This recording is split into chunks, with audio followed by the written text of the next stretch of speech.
Question number 26 में कह रहा है in an experiment to measure the speed of sound by a resonating air column a tuning fork of frequency 500 hertz is used.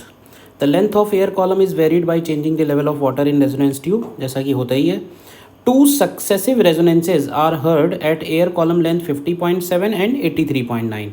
अब देखो उसने ये नहीं कहा कि ये रेजोनेंसेज कौन से हैं, फर्स्ट रेजोनेंस है, सेकंड है, थर्ड है, फोर्थ है, टू सक्सेसिव है, ये बात क्लियर है। ठीक है, तो जो लेंथ ऑफ एयर कॉलम है, अब इसमें एक बात का ध्यान रखना। अब इसमें क्वेश्चन में देखो दो इन्फॉर्मेशन दी हुई हैं डबल, यानी कि इस केस में हमें एंड करेक्शन लेके चलना पड़ेगा। और ऑप्शंस में भी अगर आप देखोगे तो एंड करेक्शन की एक ऑप्शन में बात कर रहा है। तो देखो इसमें ये है कि इस पॉइंट पे तो डेफिनेटली एंटी नोड आएगा, ठीक है, और इस पॉइंट पे डेफिनेटली नोड आएगा। और ये जो एंटी नोड भी होगा, ये एंटी नोड यहाँ से ई डिस्टेंस ऊपर होगा, ई जिसको हम लोग एंड करेक्शन बोलते हैं। और यहाँ से लेके यहाँ तक का जो लेंथ है वो लेंथ ऑफ रेजोनेटिंग कॉलम बनेगा। जो लेंथ हमको दो केस में दिया हुआ है 50.7 एंड 83.9। तो अब इसको ऐसे एज्यूम कर लेते हैं कि ये जो डिस्टेंस है लैम्डा के टर्म्स में अगर हम लोग लिखें तो ये λ/4 का ऑड मल्टीपल होगा। ठीक है, तो इसको एक काम करते हैं, इस तरह से अगर लिखें 2n-1 into λ/4 is equal to 50.7 plus e, ये एक के लिए बन गया।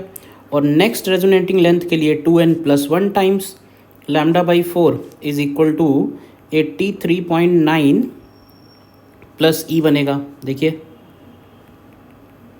ठीक, तो अगर हम इन दोनों इक्वेशंस को सब्ट्रैक्ट कर दें तो अगर आप सब्ट्रैक्ट करोगे तो आपको लेफ्ट हैंड साइड पे λ/2 मिलेगा और राइट हैंड साइड पे मिलेगा 83.9 माइनस 50.7, तो ये आएगा 33.2 सेंटीमीटर में।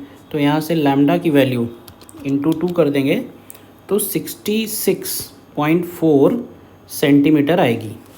अब लैम्डा 66.4 है, फ्रीक्वेंसी हमको गिवन है 500 हर्ट्ज़। तो अगर हम स्पीड ऑफ साउंड निकालेंगे तो स्पीड ऑफ साउंड हो जाएगी एफ लैम्डा।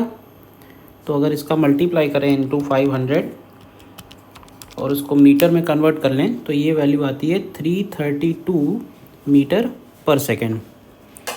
तो ऑप्शन ए इसमें करेक्ट है। ठीक है, इसके बाद एंड करेक्शन की वैल्यू अगर हमें चाहिए, एंड करेक्शन की वैल्यू अगर हमें चाहिए इसमें, तो हमें ई और निकालना है। तो ई कैलकुलेट करने के लिए देखो इसमें सी ऑप्शन भी सही आ रहा है, ए ऑप्शन सही आ रहा है, सी ऑप्शन सही आ रहा है।